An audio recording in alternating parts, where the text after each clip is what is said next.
Have you ever found yourself jumping between pages in your workbook just to monitor a specific cell? Well, here is an Excel feature that will change your life. Let's say you're working on a large workbook with multiple sheets. You have a sales sheet with data currently located across rows 3 to 50 for each region.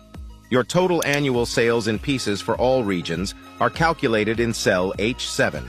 On a separate sheet named Inventory, you're tracking product stock and planning for future purchases.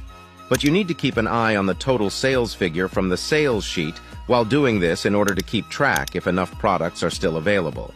Now here is where Excel's Watch window comes into play. Go to the Formulas tab. Click on Watch window in the Formula Auditing group.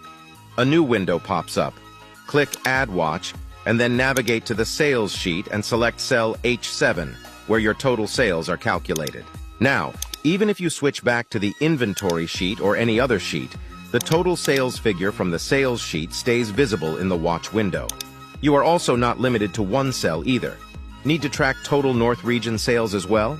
Just add Watch, select H3 from the Sales sheet, and it's there in the window too. There you have it. Oh, before I forget, make sure to share this post and follow us for daily Excel tips and tricks.